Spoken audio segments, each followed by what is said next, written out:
नमस्कार मित्रांनो, तुमचे स्वागत आहे श्री स्वामी समर्थ. मित्रांनो, श्रावण महिन्यात 4 सोमवार तुम्ही हे नक्की वाचा.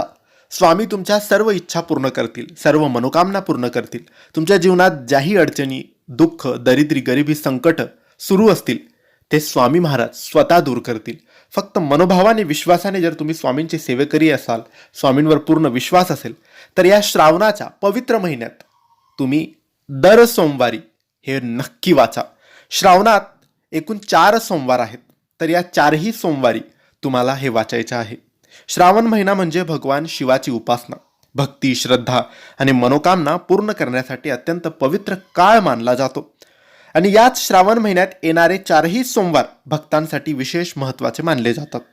या 4ही सोमवारी भक्त शिवलिंगाचे अभिषेक करतात, उपवास करतात, महादेवाची सेवा, महादेवाची उपासना करतात, महादेवाच्या मंदिरात जाऊन महादेवाचं दर्शन घेतात. श्रावण महिन्यातील 4 सोमवारी तुम्हाला काय वाचायचं आहे, कसं वाचायचं आहे, तर मित्रांनो, सोमवारी सकाळी लवकर उठून अंघोळ करून काही न खाता न पिता आपल्या देवघरासमोर आपल्याला बसायचं आहे आणि आपली इच्छा स्वामींना आणि महादेवाला सांगायची आहे. काय हवं आहे तुम्हाला, काय अडचण आहे, सगळं काही प्रार्थना स्वरूपात सांगायचं आहे. आणि त्यानंतर या गोष्टीचे वाचन तुम्हाला हळूवार सावकाश करायचं आहे. आता तुम्हाला काय वाचायचं आहे, तर तुम्हाला वाचायचं आहे अमोघ शिव कवच.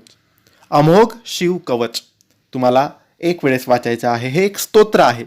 याची एक छोटीशी पोथी मिळते, ती तुम्ही आणा, किंवा गुगलवर तुम्ही अमोघ शिव कवच असं सर्च केलं तर तुम्हाला मराठीमध्ये, संस्कृतमध्ये त्याची PDF मिळेल. तिथून सुद्धा तुम्ही वाचू शकतात.